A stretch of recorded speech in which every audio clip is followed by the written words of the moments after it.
Excuse me. Hey, how's everybody doing? Today is our Sunday live stream. It's been a while since we did some sort of a breakdown of a character or story or something like that. So I decided to get back to it today. Is Sailor Moon. We're going to do the first arc of Sailor Moon, which is probably the most famous arc of Sailor Moon. And the reason I decided to do Sailor Moon is because we talk a lot on this channel about male stories. I guess we want to talk about female stories a little bit. And Sailor Moon is as good as a female story as you can get. So if you're not familiar with Sailor Moon, we're going to talk a little bit about it today. Of course, I never read the manga. I would never get caught dead reading a Sailor Moon manga. But I did I did watch the original English dubbed anime. And then I watched the English subbed first arc on Sailor Moon Crystal. So I got the story pretty much both ways. And we're going to look at it from the perspective of this book called Goddess in Every Woman. So we're going to talk about this thing, and we're going to try to bring all the stuff that we can learn together. Uh, Julio Avalos, AJ3, Black Sand 97, Koshan Ard, what's up? Well, everybody who came in, how are you guys doing? Hopefully, you guys are doing well on your Sunday. So we're going to really get into this. Uh, this is pretty much the A story of what I got for today. I want to talk about Hellsting, but it'll probably be next week. I just found out that the Hellsting Ultimate episodes are like 50 minutes, so I didn't watch all of them. I watched the original run of Hellsing and then said, I'm not going to watch Hellsing Ultimate. But then I said, well, I did order the manga, and I wanted to wait for to read the manga before I did Hellsing, and then I realized, holy crap, I'm buying the manga as it's being re-released, so it might be like 6 months before that actually happens. So I'm just gonna watch Hellsing Ultimate, and then we're gonna do uh, maybe a little bit of a dive on that too. Uh, so AJ3 also the original show from the '90s. That's the one I watched too. The one that had her name completely different. Uh, so we're gonna talk about that. If we got some spare time, we'll probably find something else to jump into. I'm always watching and reading other things. But today, for the most part, is going to be about Sailor Moon. So, what is Sailor Moon about? Well, let's talk about the popularity of the property. So, Sailor Moon was a manga. It was pretty much being printed concurrently with Dragon Ball here in the United States. Dragon Ball and Sailor Moon were probably the two most popular anime at one point in time.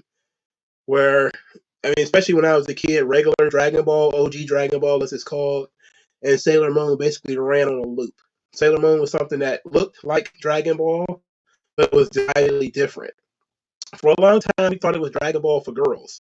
You find out later that it's Power Rangers for girls. So, in any event, Sailor Moon was extremely popular.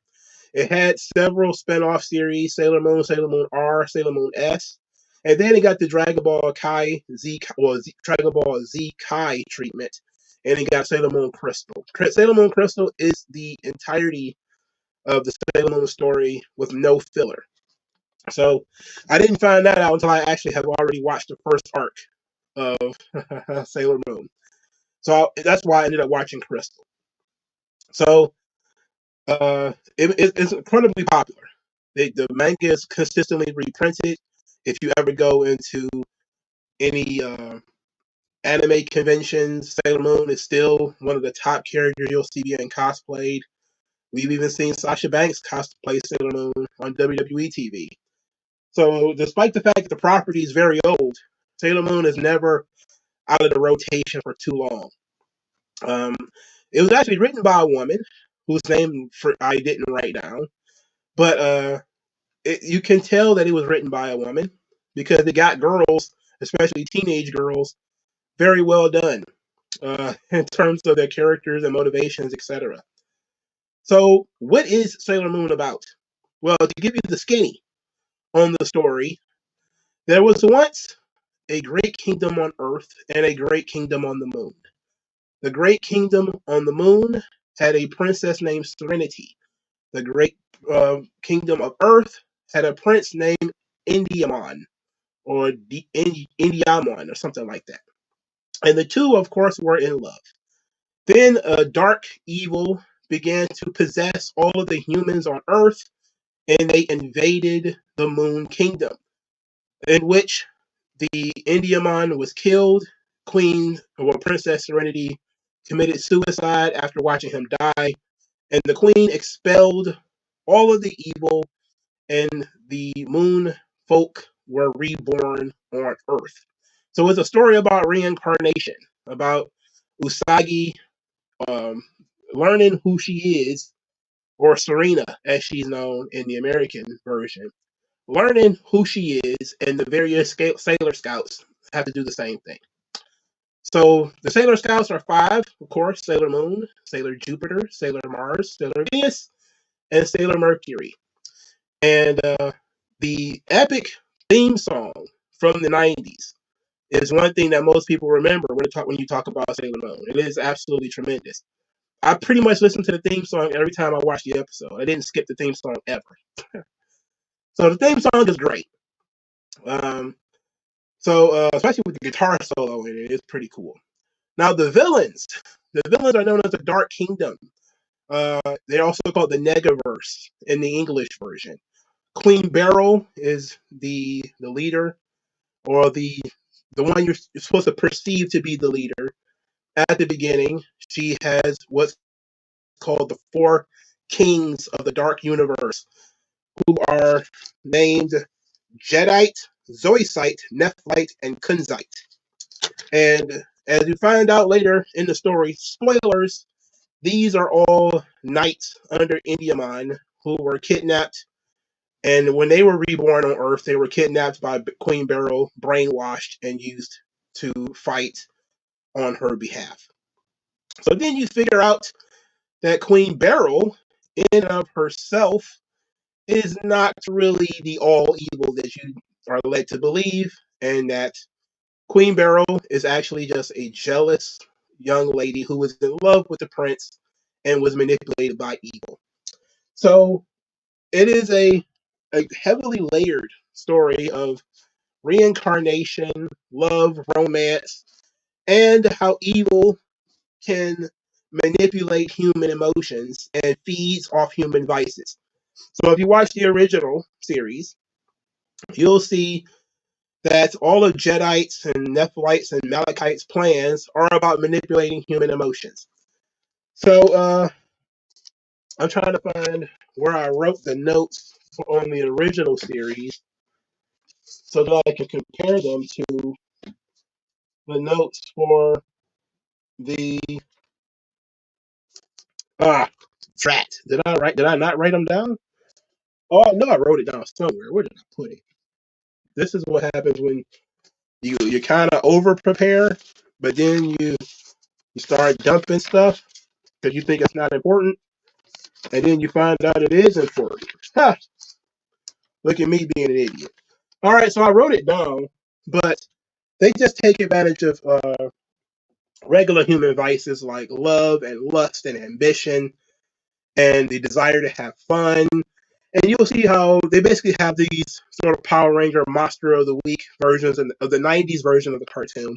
You have this Monster of the Week kind of thing where they'll manipulate some human to create some character, some creature based off of human emotions like ambition.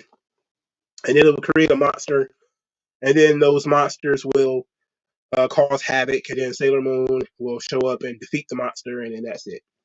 No epic fight scenes in Sailor Moon. A lot of it is personality, relationship building, character stuff. So um, it's no surprise that Sailor Moon never really caught on among boys, especially when Dragon Ball is on and everybody's got gigantic muscles and they're punching each other in the face in every episode. So it's decidedly a different property in that way.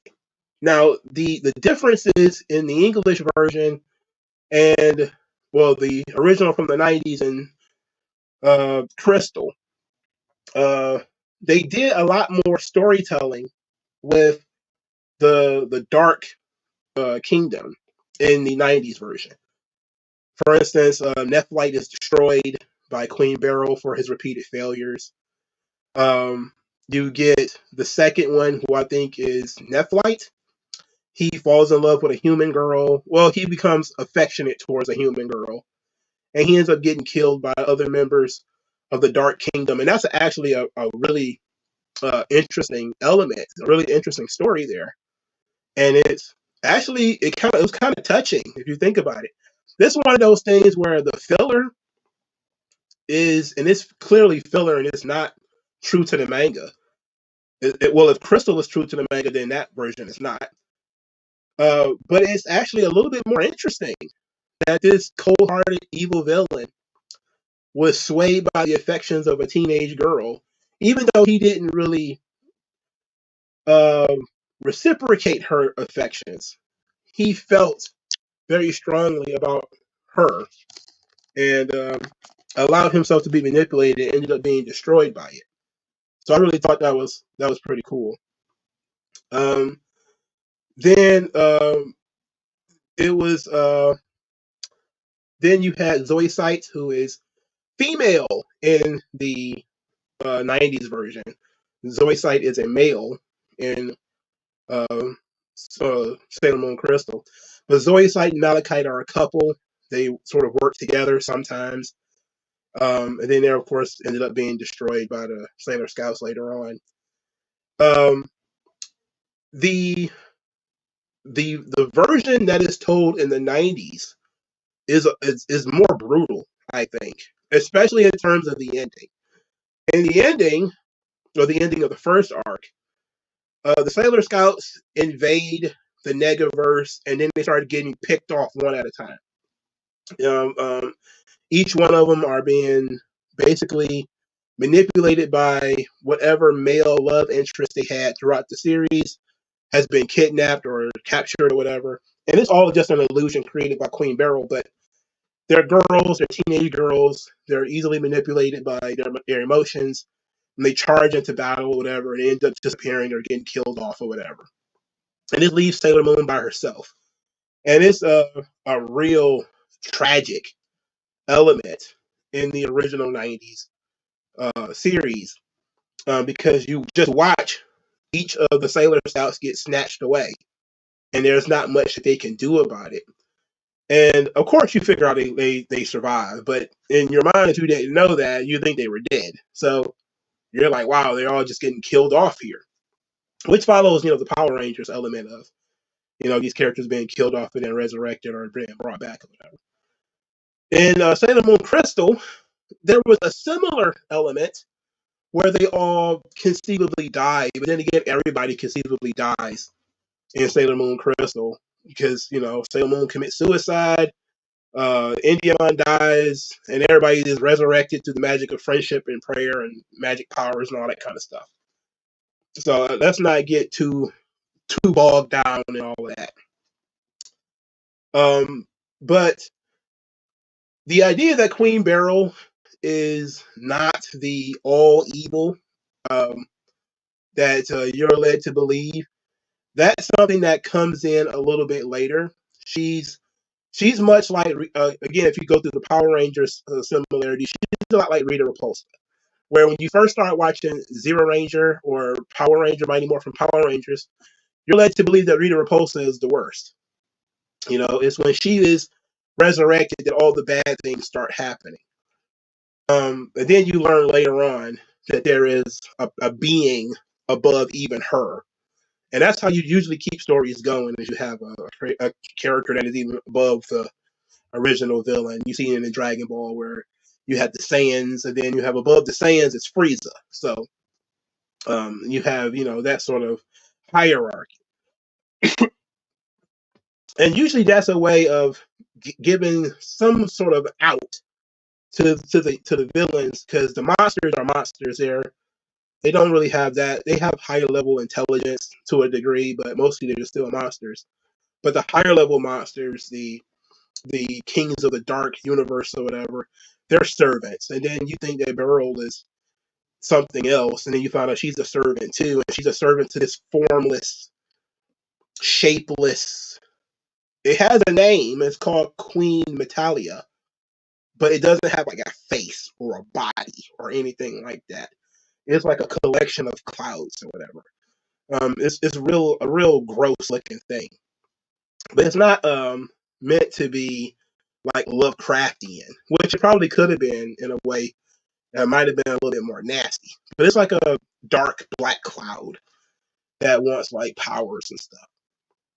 So, in comparison, I think Sailor Moon Crystal tells the same story, utilizing the same elements in a shorter amount of time. And but I think the characters are more fleshed out in the '90s version. Even though it takes us forever to get the whole team together in the '90s version, I think there's like what maybe 10 episodes before we met Sailor Venus, maybe 15. She is like quite a few before you get the whole team together. And the in Sailor Moon Crystal, pretty much the entire story is told in 14 episodes. So a lot of it is truncated. You know, a lot of stuff is cut out. And I think that if you watch either one, you pretty much get the same story. Except you don't get that, you know, Nephlite, Jedi, Kenzite, and the other one, Zoisite. You don't get that they are the male versions of the Sailor Scouts. You know, they are just the knights of the Earth Kingdom, and they all have lovers that are on the moon. So, and then you learn that the Sailor Scouts are all the, you know, they are the protectors for Princess Serenity, and then you have to realize who Princess Serenity is. So let's go through the Sailor Scouts one at a time about their personalities, who they are, etc., etc. So first is Serena, or Usagi. She is Sailor Moon. In the '90s version, she's very bratty. She's boy crazy. She's very clumsy. She's unfocused. She's a crybaby, which is the character trait that you would think would be the most embarrassing in a hero. And then you figure out it's the most important element later on.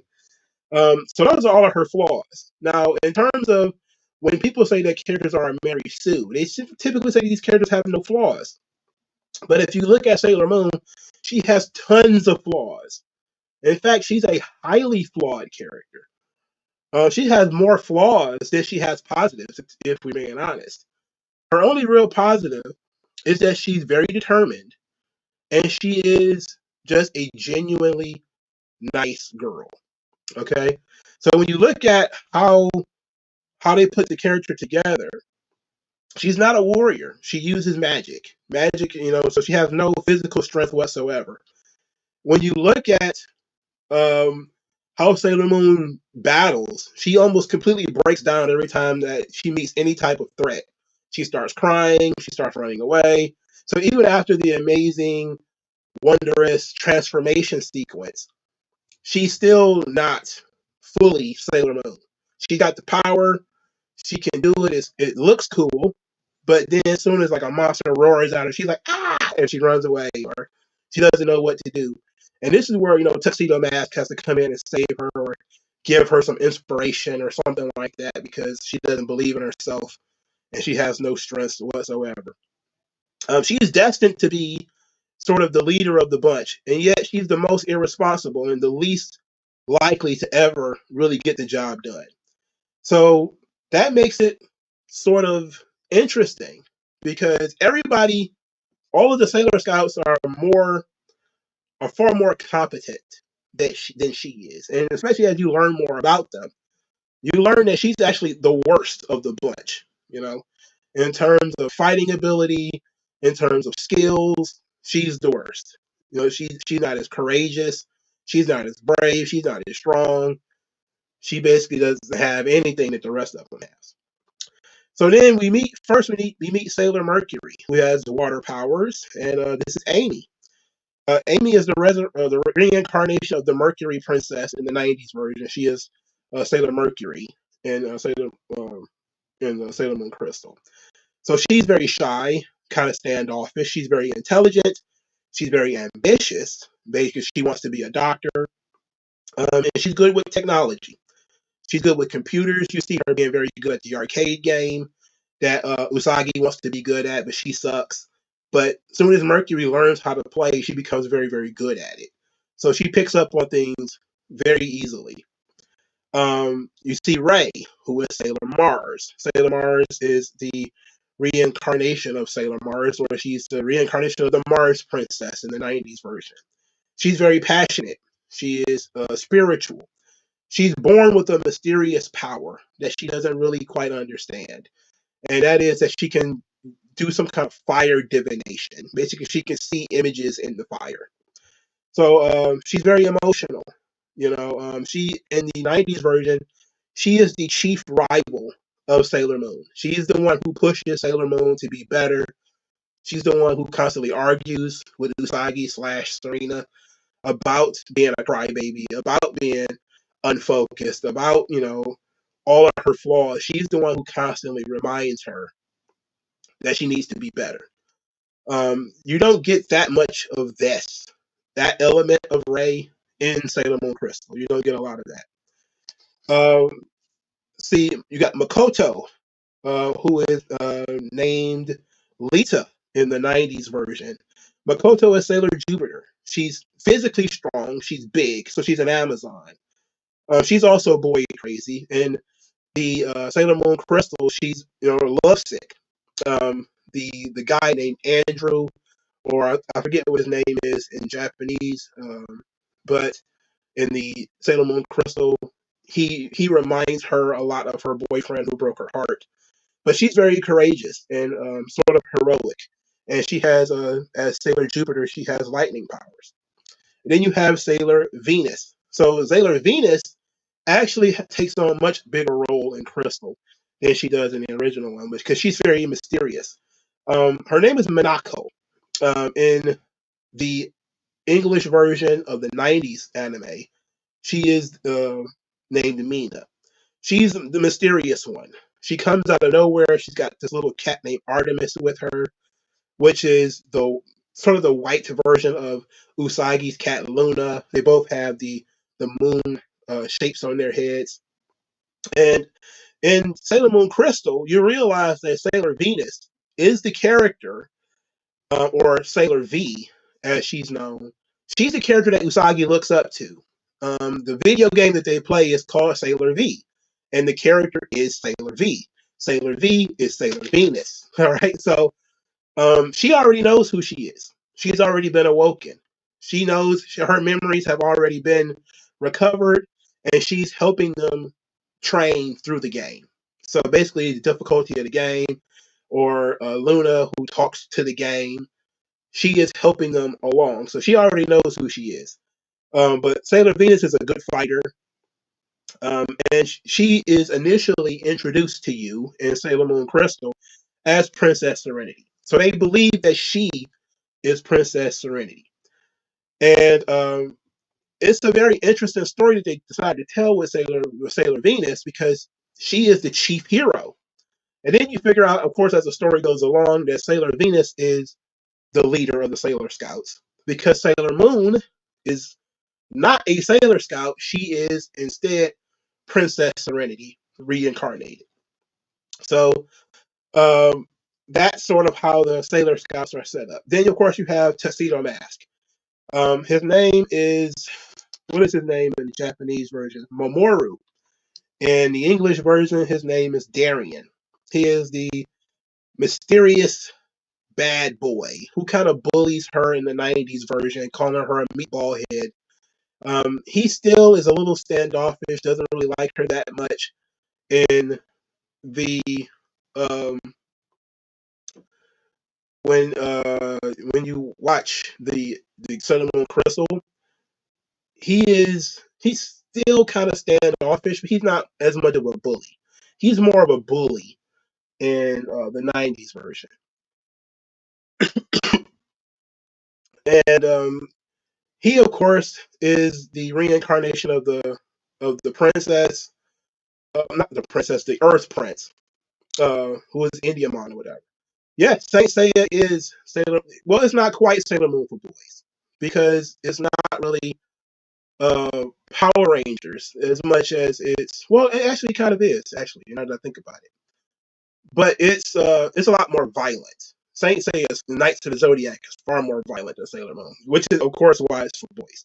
I got to I got to the part on Saint Seiya where they started fighting. I think it was the Norse gods or whatever, and then I kind of lost interest. So I watched a lot of Saint Seiya already. So that one really wasn't too different for me, but it's also very different. And so much, if you look at Saint Seiya, these guys have to earn the armor that they put on. In this, the story is that the girls already have the power; they just don't know it yet. They have to, activate it. You know, so it's very interesting.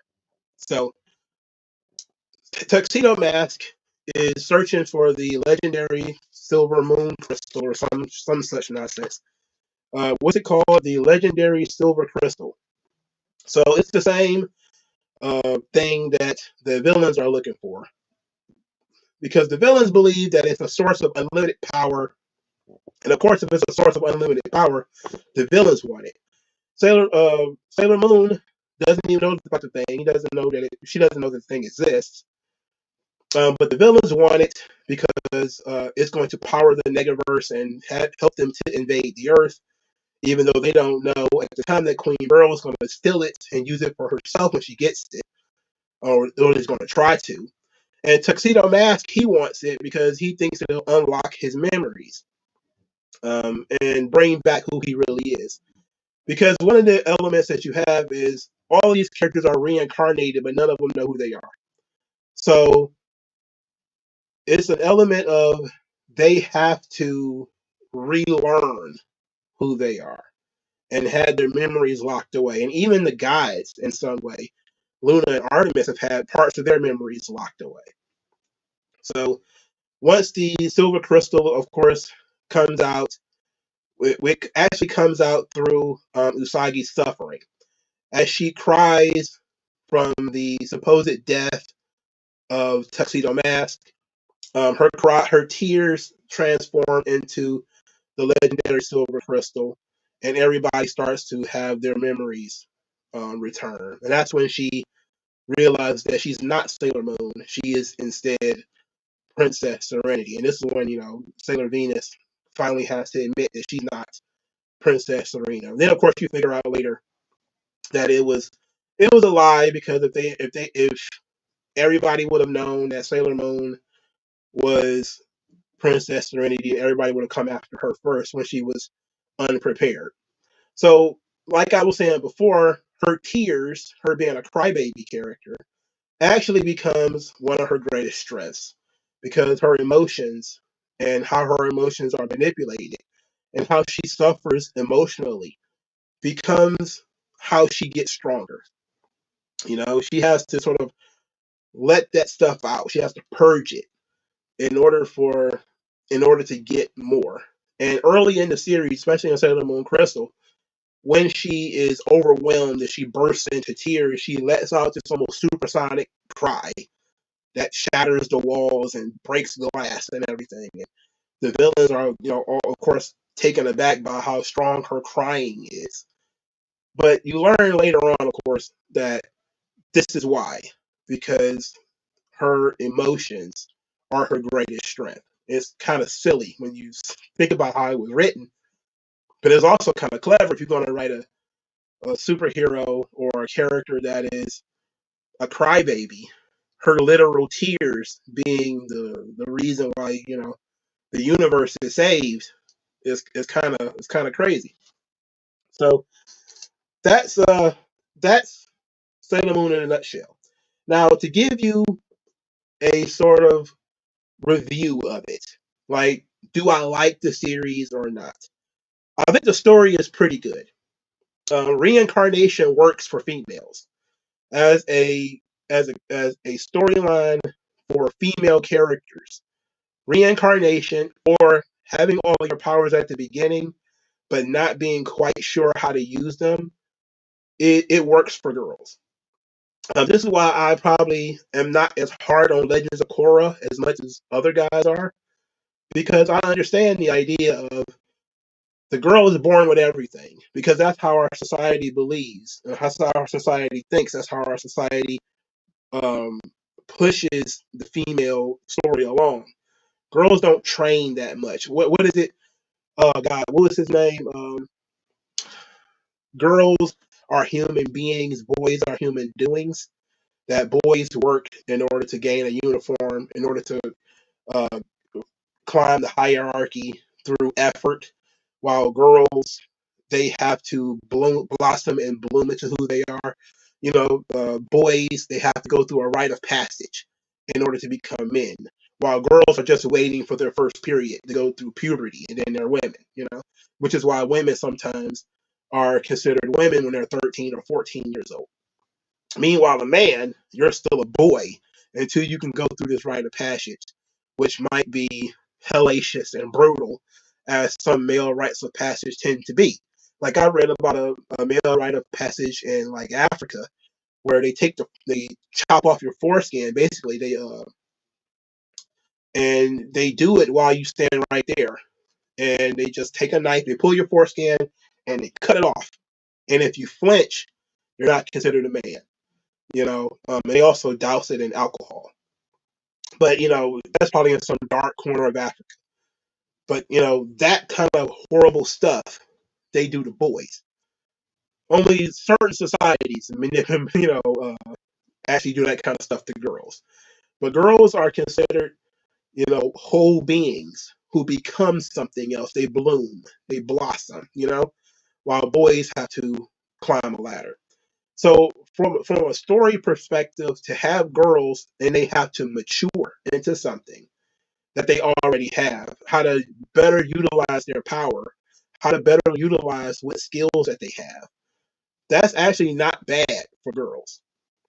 It works for boys too, of course, but it's probably much better for girls. The story is very simple once you get it all figured out. It takes a while because if they'd have given you all of the story at the beginning, I think it would be less interesting. But as you learn about the story as it's going forward, okay, it becomes like, okay, we're peeling back more and more layers of the story, so it's very interesting. It's a lot based off of Power Rangers, so what they call Zero Ranger, of the five tribes of the Zero Ranger with Rita Repulsa. So I forget what her Japanese name is, but when she's resurrected, the five tribes that first sealed her away is resurrected. So it's the exact same thing here.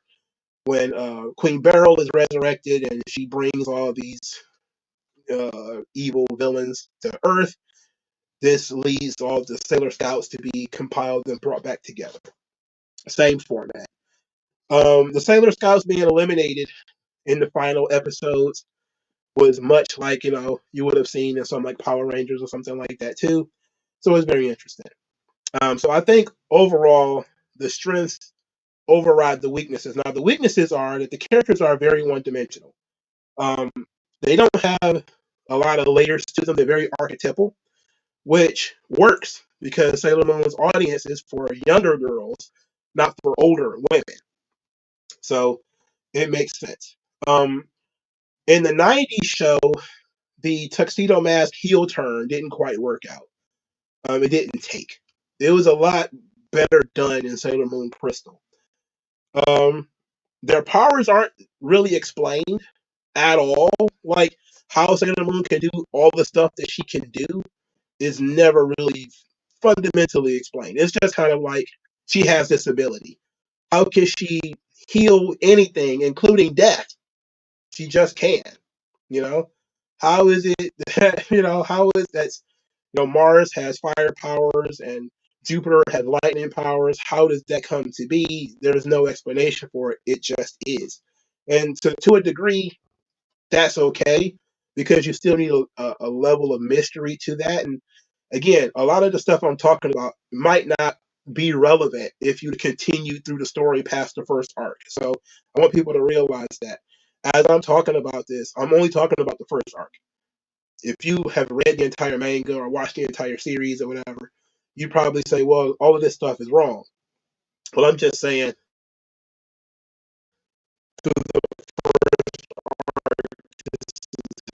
I see it.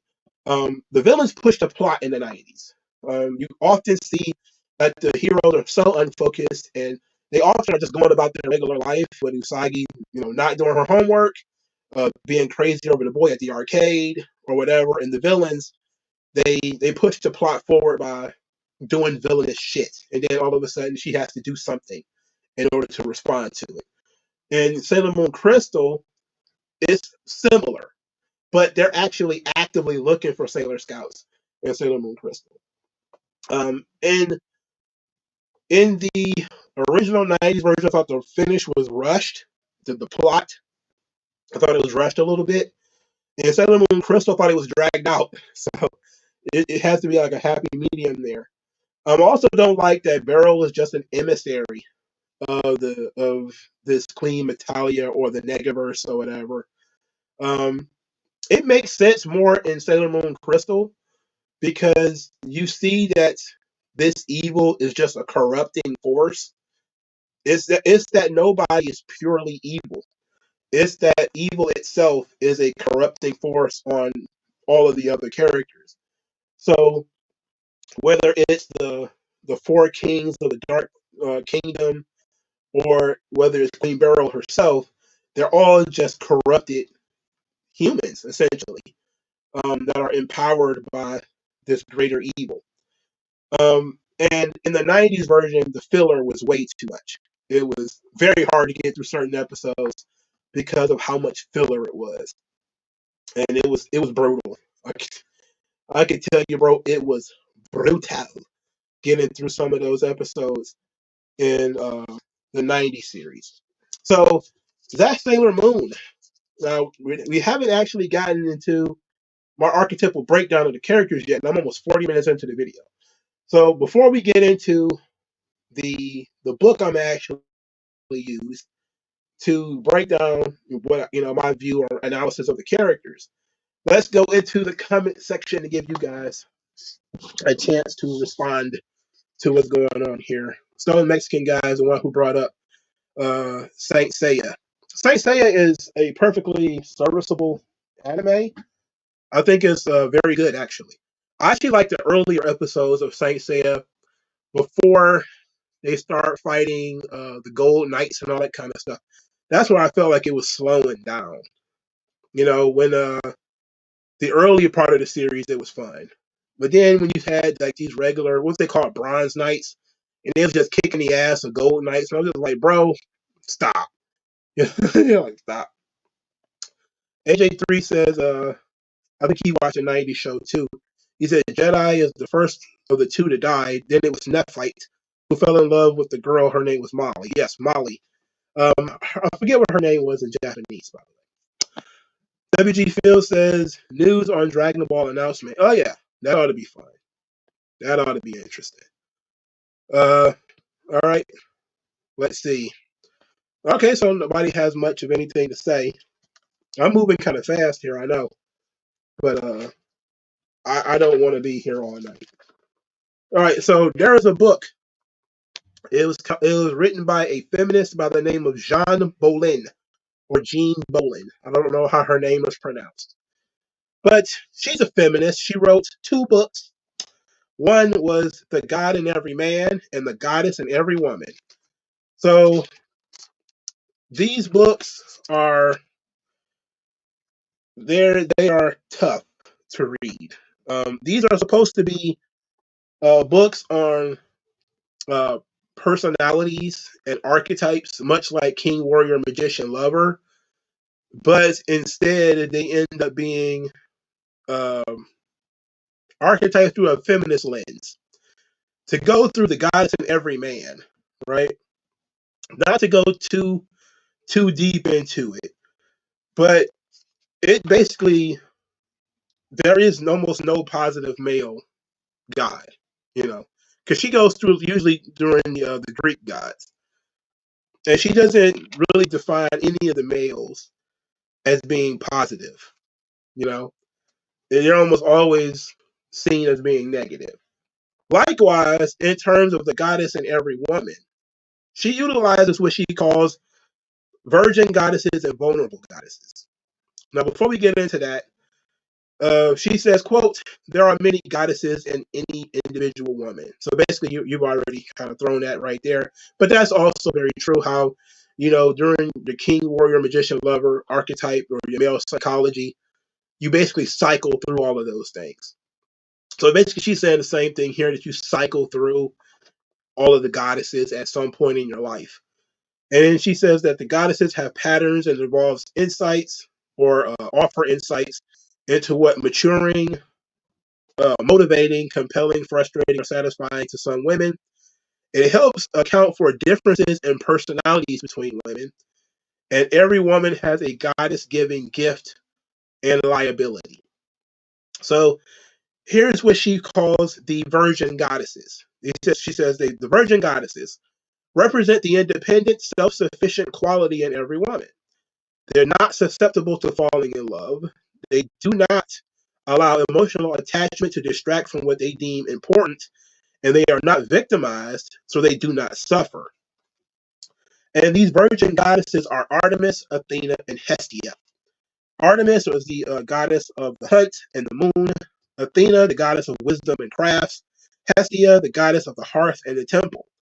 And he says all of these goddesses personify the active, non-relationship aspects of females. Artemis and Athena are outward, achievement-focused women. Hestia is inwardly focused. She has an inner drive of women to develop talents, pursue interests, compete, and to create. That Hestia appreciates solitude, delighting in the mechanical or technical working of things. So she's very masculine in a sense. Because this is the part of women's psychology which is unowned or unpenetrated, and those words were used in a specific way for a reason, by men, and they exist wholly separate of men. And that this means that psychologically they're virginal, not physically or literal. That they're not moved by love, sexuality, or infatuation. That some of them are never married, they're never raped, and they're never overpowered. So, the virgin goddesses are a dominant archetype, women who are one in and of themselves, who are motivated by a need to follow their own values and to do what meaning is to herself, and to avoid fulfilling traditional women's roles. Now, understand how she's basically positioning these things as being positives. That they're motivated by their need to follow their own values and to avoid fulfilling traditional women's roles. This is a dominant archetype to her. So the three, of course, she used was Artemis, Athena, and Hestia. So Artemis, she says, Artemis in the myths. Artemis avoided contact with men, spending her time in the wilderness with animals, with her band of wild nymphs. She separated from men and their influence. Artemis seeks goals on her own terms. She's independent. She concentrates. She's goal focused. She is what they call the sister. She is the leader, the protector, and the helper. She's competitive. She has a contempt for vulnerability, and she has a penchant for destructive rage. Athena joined men, but she operates as an equal or a superior to men. She identifies with men and becomes like them. Athena is a planning or executive, a strategist, someone who is very logical. She likes being in the midst of a male action and power. She's pragmatic. She's diplomatic. She's ambitious. She's creative. She is what's called the father's daughter, which means she gravitates towards powerful men, and she's often the defender of patriarchy or patriarchal rights or values. And she's very crafty, unscrupulous. She often plays dirty. Now, Hestia is followed or an introverted way of adopting. This is the withdrawal from men. She downplays femininity to avoid attracting male interest. Hestia is introverted. She focuses on the home, solitude. She's focused on her service. She's very unassertive. She lacks attachment to people, outcomes, possessions, etc. She is whole as she is. She's not a joiner or a social climber. Her personal identity is unimportant to her. She will even sacrifice her individuality. But she's often considered wise and a good counselor, but also an old maid. So those will be the virgin goddesses. There doesn't literally mean that they don't have sex, but that they have a life and livelihoods that are not really affected by men. Basically, living life without men or living life as equals to men. Now she has what's called the vulnerable goddesses. The vulnerable goddesses represent the traditional roles of women as wife, mother, and daughter. They are relationship oriented, express a need for affiliation and bonding. They are often raped, abused, and humiliated by the male gods, which causes suffering. So you already know what she feels about these women already, right? So the vulnerable goddesses are Hera, Demeter, and Persephone. They represent traditional roles of women as the wife, daughter, and mother, otherwise called as the maid, mother, and crone. If you ever heard of the rule of three, when it comes to like witches or something like that, they'll usually have a maiden, a mother, and a crone. The maiden is the younger one, who in this situation will be Persephone. The mother will be Demeter, and the crone will be Hera. So in that situation, you will have these women are relationship oriented. They're each victimized by a male counterpart in some way. They're motivated by the rewards of a relationship, which means male approval or male attention.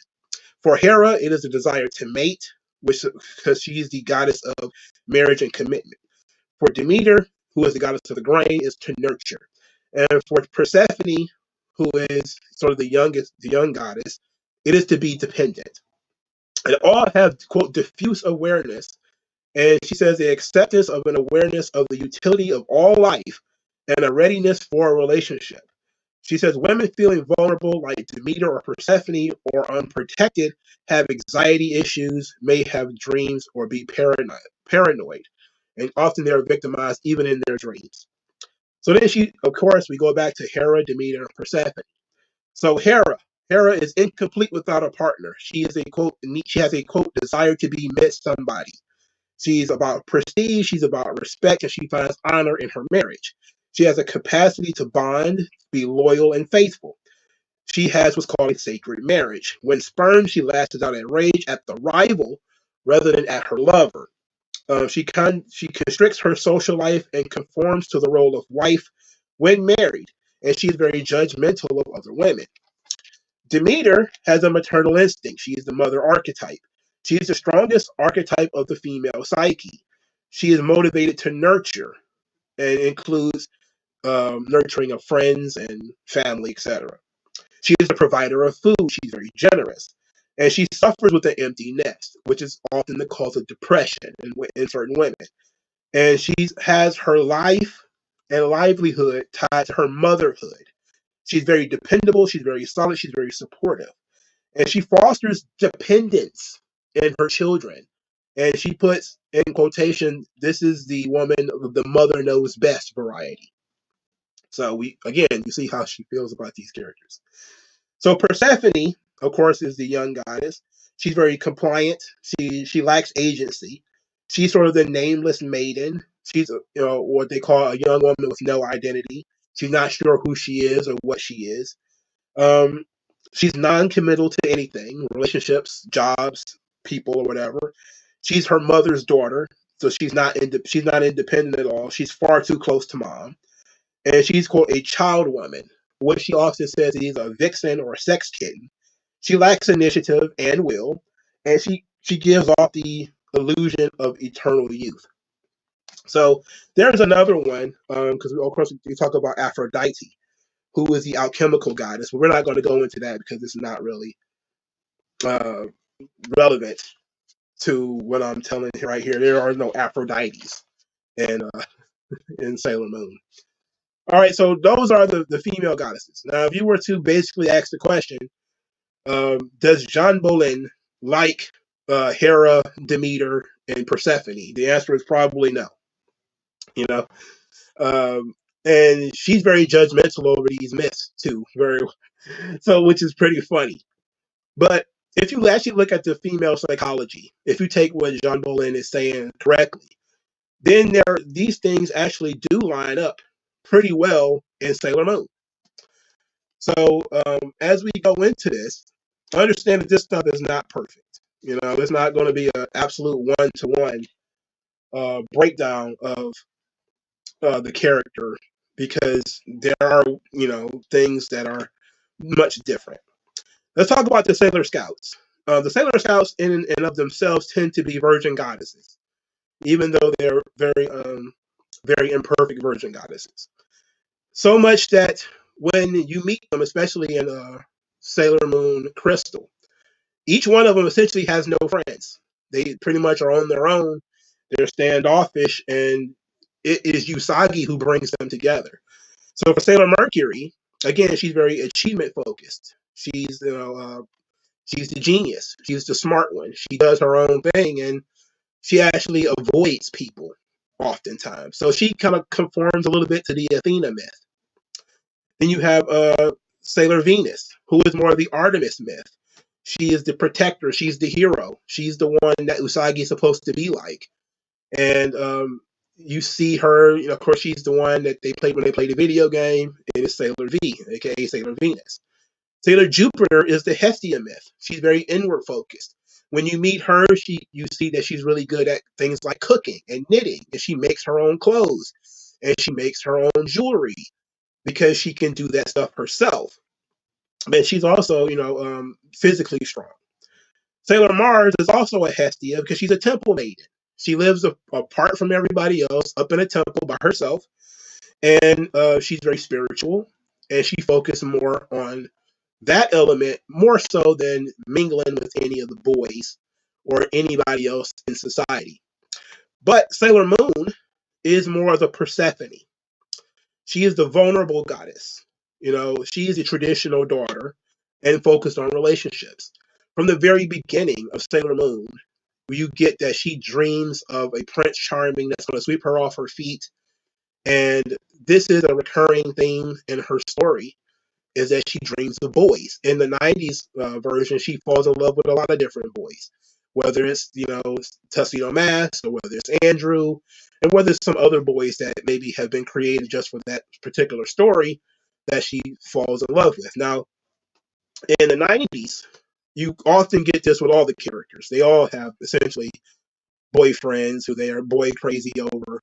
Jupiter is almost as boy crazy as Sailor Moon in some of these episodes. But she's more of a broken-hearted mother type, a sort of a divorced, depressed type in Sailor Moon Crystal. But Sailor Moon, as the Persephone, she suffers, which means she has to watch her friends die. She sees Tuxedo Mask ripped away from her. She gets so upset at his death that she commits suicide. That's in her before she's even reincarnated. And then once she's reincarnated, she does it again. She's so upset that he had been controlled by this queen, Metalia, that she can't bring herself to kill Tuxedo Mask, so she kills herself instead. So she is pulled into this darkness and she suffers from it. But as usual, she comes out of the suffering stronger. Literally, her tears make her stronger. So while the other characters seemingly are more focused on themselves and things that they got going on, it's not until they meet Sailor Moon that they become who they are meant to be. All of them, their job is to protect her. This is what makes her a useful, vulnerable goddess, meaning that all of the virginal goddesses, some of whom are the protectors, their job is they need somebody to protect. They need somebody to look after. And Sailor Moon is the one. She is the one who's supposed to be looking after. So with her being the vulnerable goddess, sort of the weakest of the bunch, she doesn't, I think this is even a plot element in Sailor Moon Crystal, where she's told to fight, and she says, I can't throw fire, I can't throw lightning, I don't have the powers that everybody else has. And Tuxedo Mask tells her, your power is to make everybody smile. And it sounds corny, but when you think about it, that literally is her ability. Her ability is to be able to bring everybody together. Her ability is to make the team whole. The team does not exist without Usagi, befriending everybody on the team. She literally befriended everybody on the team when nobody else would. She reached out to Mercury and became friends with her. When Jupiter was being made fun of for being too tall and for wearing a different uniform from everybody else, it was Usagi who went over to her and said, "Oh, it's very neat that you can cook. It's so cool you can make your own clothes. You make your own jewelry. That's awesome." You know, like that kind of stuff is what brings people out of their shell. And since human beings are social animals, that is a very powerful ability to be able to help coach people to being their best selves, you know? And for Sailor Mars, she was just kind of really had a crush on Sailor Mars, if we're being honest. She talked about how beautiful she was, and she made Sailor Mars feel like she wasn't alone. Because Sailor Mars, one of the reasons why she stayed out in the temple by herself, because she thought she was a freak. She had this special ability that nobody else had, and she didn't think anybody else understood her until Sailor Moon shows up and like, look, I get it too. I didn't expect to be Sailor Moon. I'm something different too, and we are all different in our own ways. You know, and that's a very powerful message. And when you really look at it from that perspective, she might actually be the strongest character of all because the damn thing doesn't exist without her. Not just because she's the titular character, but because her personality makes the team work, you know? And she still has great growth potential because she doesn't have the power that the other characters have. She relies on them very heavily. And because she relies on them, you know, part of it becomes a feedback loop. She gives them positive motivation. They give her positive motivation back. She lacks confidence in herself because she doesn't have their abilities. She's not as courageous as they are. She's not as strong as they are. But what she gives to them, she gets it back in terms of, when they're down and out, they believe that she is going to come to the rescue, that she can do it. Even when she doesn't believe in herself, she often trusts in her friends, and her friends trust in her. And that allows her to do things like heal the entire damn world after they've been turned into ice and people have been turned into monsters and all this kind of stuff. And she has this magic wand that turns everything right again. And she does it through the power of prayer and believing in herself. And that's again, very powerful message that just because you're not physically strong doesn't mean that you don't have a great deal of power. And I think that it's a very good message for young girls, especially young girls who are who see other girls have talents that they don't have and have skills that they don't have. And yes, you may say, well, try to cultivate those talents and skills into of yourself, but you have to realize in the real world, quite often the people who end up being the coaches, who end up being the CEOs, their jobs are mostly to bring people together, not necessarily to cultivate that in other people, but to find people who have found it in themselves and to bring them together. And it's a coach's job to find the best point guard, the best power forward, the best center, the best small forward, etc., and bring them together and get them to work together. And Sailor Moon, that's her job. She's essentially the coach of the team. She has to be the hero, of course, but it's her job to bring everybody together and bring them to their best selves, remind them who they are, and ultimately remind herself who she is. And then together they're also able to defeat evil. So that's Sailor Moon in a nutshell. And it makes a lot of damn sense, when you really think about it. I don't know if the writer was thinking about this as she wrote it, and I'm pretty sure she didn't. But most of the time, people don't think about this kind of stuff when they're writing it. You know, they just they just write it and it feels right, and then it connects with the world because it's so familiar to the world. Like that's why you have a lot of female characters that are they try to make them more like men. They don't connect as much, you know. Like Wonder Woman was far more successful when she was less like Red Sonja, and more like you know you get people who say Wonder Woman shouldn't even have a sword. Like that's not who her character is. And but you have a new generation of people who say, well, give Wonder Woman a sword. She needs to have a weapon. Well, Sailor Moon has a sword. How many pictures have you ever seen with Sailor Moon with a sword? She has one. That's how she killed herself. But every time you see her, she's got either her tiara, which is a weapon, but it's also a part of her costume, or she's got her wand, her magic wand, which is mostly used to cure illnesses and bring people back from the dead and stuff like that. She doesn't really use it as a weapon. She does occasionally, but it's not primarily a weapon. When you see Sailor Moon, you don't see weapons. You know, you see the girl with the skirt and everything, and she's doing her little pose and all that kind of stuff. When you see Wonder Woman, you see a lasso of truth, a face of determination, and maybe a shield.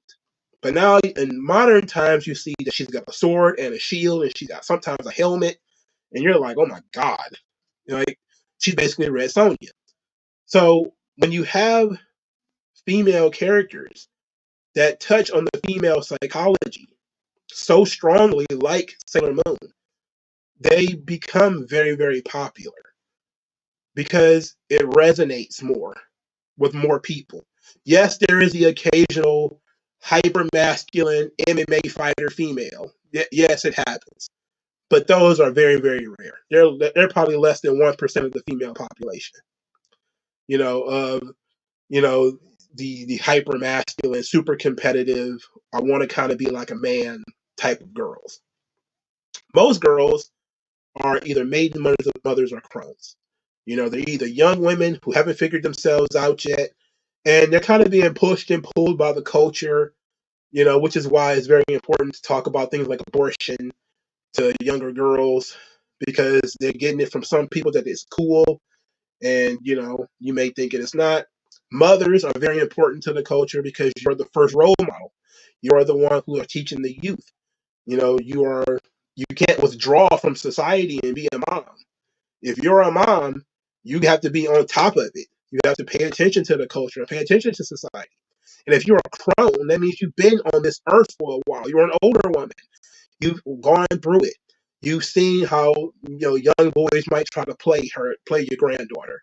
You know how your daughter went through and how she ended up being a single mom and all that kind of stuff. You've been through the domestic violence, or may have had an abortion yourself in the past. You may have had issues with drugs or alcohol. You have more wisdom that you can pass down. The society full of Athenas and Artemis, those women they have very little effect on society because there's so few of them. And then when they do, they end up in corporate America or in government or something like that, really fucking stuff up because they don't really relate to other women. So all the Hillary Clintons who are, not really home and hearth kind of women, they're more social climbers. They want to go out there and compete with the guys. There's a reason why a lot of women didn't really get behind Hillary Clinton just because she was a woman. You know, there's a reason why the more masculine a woman is, the less she's actually liked by other women because they want women who are like them. Same way with men. Feminized men are not very well liked by other men. Social groups are sort of that way. Now, another book I wanted to use is called Archetypal Character Arcs by K.M. Weiland. I'm not going to go through this one completely, but this is also a very good book if you're interested in writing. I know. I think W.G. Phil is really into writing. He should pick up character arcs, archetypal character arcs by K.M. Weiland. It's a good book. In the book, she talks about the maiden and the queen. So, or the maiden, the hero, and the queen. So the maiden is essentially it's a coming of age story. It's an initiation story. This is about leaving behind the child within, having a sexual awakening and a conscious burgeoning, taking risks to become who you want to be, individuating from your tribe, of course, being in your family, being antagonized by a predator or a too good mother. Your predator could be your toxically masculine images or your parents who are trying to preserve your childhood.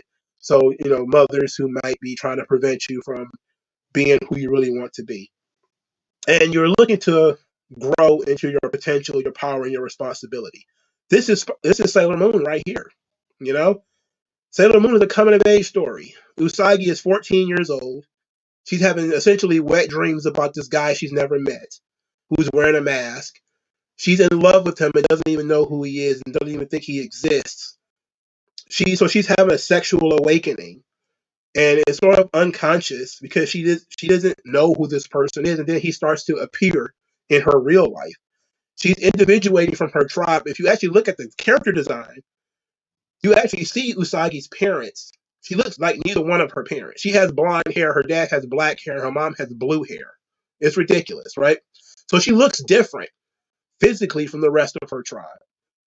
She's antagonized by a predator, this being Queen Beryl, who ends up being a rival in love rather than anything else. She doesn't have toxic relationship with her parents. Her mom mostly just wants her to be good in school, and that's pretty much it. But she doesn't have a toxic relationship with her parents. Now, the queen is what's called a post-hero quest. She says she's accepting of the burden of leadership. She has power. She acknowledges it and uses it well. She's content and resists to change. And she's antagonized by an empty throne or a lack of leadership and ability to stop external threats. This is what, she becomes when she gives up the ability to be queen and she decides she just wants to be regular Usagi on Earth. So she accepts that she is Queen or Princess Serenity. She understands who she is, but she doesn't see that as something that she needs to be. She thinks she has the right to choose. She wants to choose who she is. This, of course, falls back on the hero, the conquering champion, the one who slays the dragon. This is Sailor Moon, right? She's tempted to abuse her power, and she refuses the ability to refuse to abuse her power. She never is really tempted to abuse her power on the show, but the one thing that she does refuse to do is kill Tuxedo Mask. She would rather kill herself than kill Tuxedo Mask. So um, that's one thing that in her hero arc that she really kind of refuses to participate in.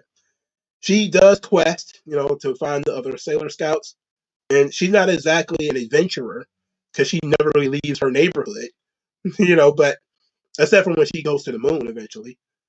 And she's antagonized by the status quo. Basically, how things are right now, how things are going with Queen Beryl trying to steal the crystal.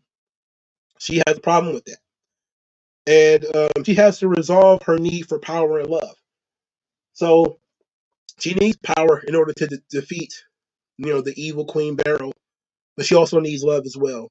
The guy that she's been dreaming about, she needs him, and he's often used as a chess piece against her. So this is all in Sailor Moon as well. So it's called. Now I don't know if it's a book. It might have been a. I might have stumbled across a blog post or something, but I got it written in my notebook as archetypal character arcs by K.M. Weiland.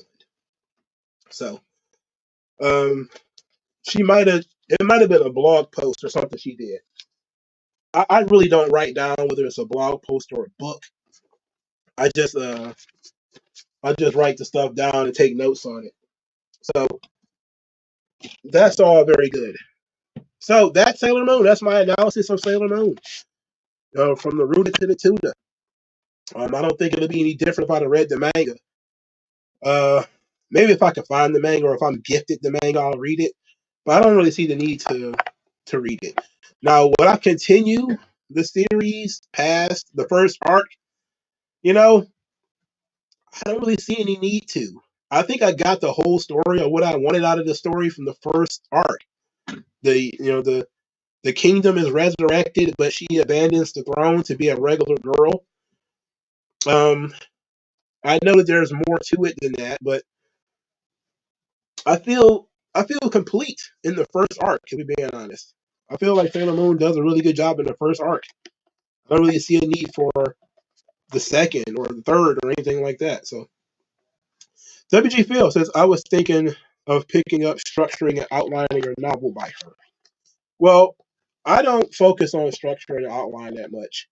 I'll focus a lot on character arcs and archetypes and different things like that.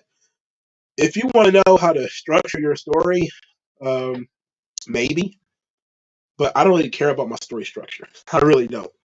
I think if you tell a linear story, if you do it in like pyramid fashion, where you have a start point and then you sort of spread it out as you go along, and you just hit all your major points, you should be good. I think that Max Landis, I think he told it was a very short video where he said hit three major points that you want to hit in each piece. I don't know if it's each act or somebody said it was each chapter for me. That you write a chapter and there should be three things that you want to happen in each chapter. And once you hit those three things, move on to another chapter. And then hit three things, move on to another chapter, hit three things. But I'm not sure if he said it was three acts. So act one needs to have these three things, and act two needs to have these three things. That's all I think about when I write is does act one introduce the characters, introduce the conflict, and then take us into the story, where the story is going to occur. Act two is what is the threat. Sometimes that might be in act one. How does the hero going to respond to the threat? And then the first conflict with the villain. Act three, the results of the first conflict should probably be a hero loss. So then the second thing is going to be the heroes have to recuperate, or the heroes have to regroup. And then the third thing is going to be the heroes re-attack the villains, and this time they overcome and they win. So that's how I always structure my stories. I don't really change my story structure too much. I have that memorized, so that should tell you that how often I do that. But usually that's how I keep myself organized in my head anyway. Is who are my characters? Where is the like in terms of the universe and everything that they're going to act in? I should already have that in my head. I don't really put too much effort into all that stuff. But it all depends. I'm what they call a pantser in terms of I write shit by the seat of my pants. I don't sit down and structure everything. Again, I may come up with 3 bullet points that absolutely have to happen within the first few pages, and sometimes I'll even not get to it. My problem is trying to get those things to occur in a shorter amount of time. Like something that could probably be said in 4 pages may take me 20, and that's not the best. So I'm working on that, and I worked on that by writing mostly short stories. So I haven't written a long story in a long time. I write only short stories now, and short stories I think is about 20 to 25 pages. So I got to get into the action and everything pretty quickly. In fact, I don't know if you read what I posted on my blog. I'm gonna post another story on my blog soon. Uh, yeah, I'm gonna do it soon. I don't know when though. Hell, it might be tomorrow now that I think about it. I might post another story on my blog. But a lot of this stuff I wrote by the seat of my pants. I really don't think too much into it, if we're being honest. Like you're far more studious than I am. But I learned very quickly about paralysis by analysis. That if you actually start reading all these books about your stories, you'll never actually fucking write the book. So once I forgot who told me that, but it might have been something I stumbled across online where they said like the first thing to do to write your story is write your fucking story. Stop reading books about it. Stop watching videos about it. Just fucking write. And then once you write it, you then come back to it and do all that formatting, editing shit. Just sit down and write, and then you can edit it. And you can now that you have Microsoft Word or whatever it is that you use, you can cut and paste shit. Like I've cut and paste things that were at the end of books and brought it to the beginning, and you wouldn't even be able to tell. And I've done that shit a lot, you know, because you just sit down and you write things, and then you structure it more as you go on, as you go along. Sometimes I actually write out a chapter, and then I'll edit that chapter before I go to the next one. So I have a lot of different ways that I do things, but I don't really concern myself at all with story structure and shit like that. I'm far more concerned about characters and conflict um, and stuff like that. So, all right,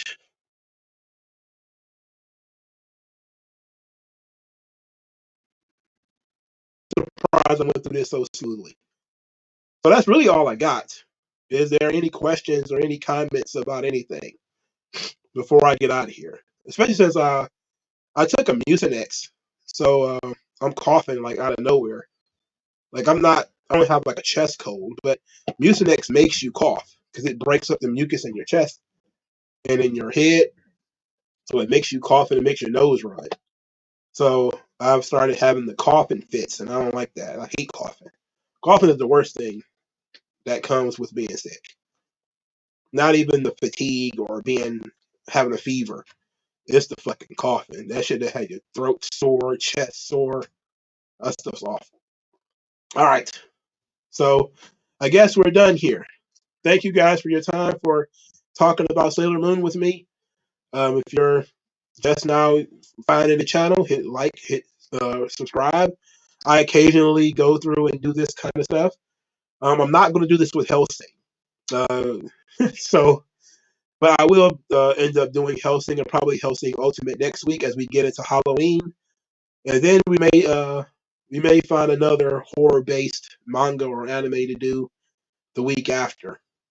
Feel free to go into the Discord if you have never been into the Discord and suggest some things for me to watch, and I'll probably get around to it now that the only thing I got really to watch is Hellsing Ultimate. And I'm trying to catch up on Jujutsu Kaisen because I forgot it was on, and now so this Zom 100 has gone on like permanent hiatus. I'm gonna catch up on Jujutsu Kaisen. So thank you guys. I'll talk to you guys later.